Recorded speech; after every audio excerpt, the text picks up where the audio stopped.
Letterman, did you do well on Letterman, or were you upset by it? No, so interesting. So with Letterman, I was, of course, very nervous, whatever. And the other guest was John Travolta. So Travolta's on, killing, being Travolta.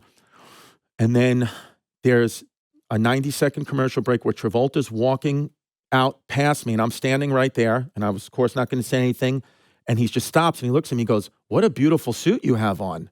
I was like, "Thanks. I feel like it's a little big." He was like, "It's beautiful." I was like, "Thank you." And he goes, "What do you do?" And I was like, "Oh, I do comedy."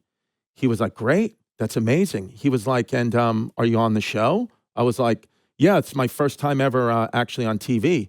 He was like, "Great." He goes, "You've done it already then?" I said, "No, this is my first time. I haven't done it yet." He goes, "No, it's over." And I said, No, John, I'm going on next." And he was like, "No, you've done it. You have to understand, you've done all the work.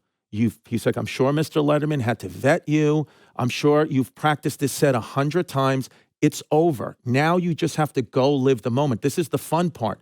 There is zero pressure now. You've done it. It's over." And then he put his hand on my heart just right away.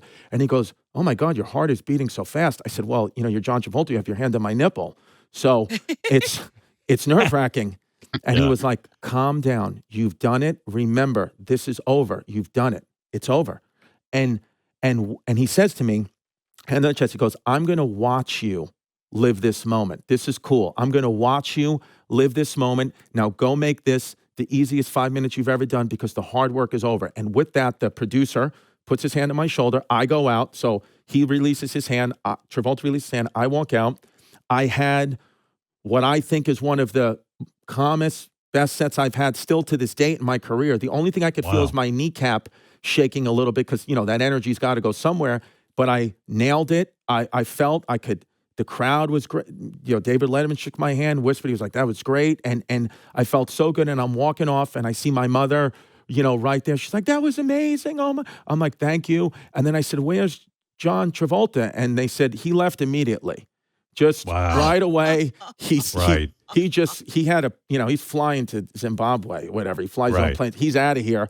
So they said, but I never was upset by that because I'm like, he did everything he could to calm me down. And he was like, "My work is done. I'm not going to watch this asshole do 5 minutes with, I'm John Travolta." And he's right. You've done all your prep work. That's it. And then the thing is too, like with just being a stand-up comic is we're masochists in a way.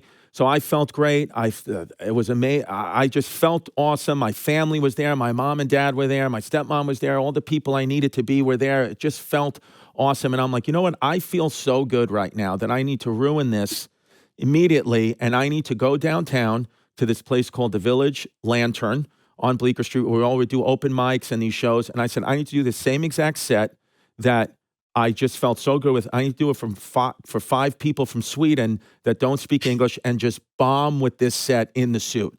And why? Because why did you need to do that?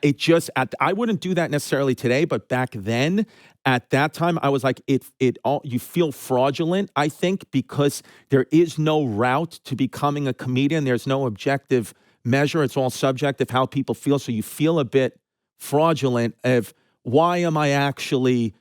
how did I actually get that show? So I went down and I bombed with this set, and I was with my ex-girlfriend now, but girlfriend at the time, and we're coming out of the Village underground, and we're just going to go get a bite or something like that, and Tracy Morgan is just walking by, and I was like, "What the hell, Tracy? What a night!" And then I don't know him, but my girlfriend at the time, she was like, "Oh, Tracy." She was like, "Tracy Morgan." And he was like, "What's up, baby girl? You look good with your toes painted like Skittles."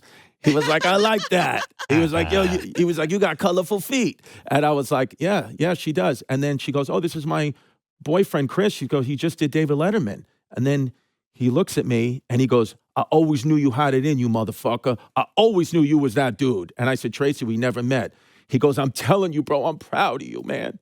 I'm proud of you." And he starts getting like emotional. I said, "Tracy, I appreciate all this, but I think you might be confusing me. You never met." He goes, "You're the fucking man, dude. Never forget that. You the man." And then he had no shirt on, and he was wearing this big chain, and he was like, "Just never forget, bro, that you the man." He goes, "I love David Letterman, man, and he loves you too." And I was like, "Thank you."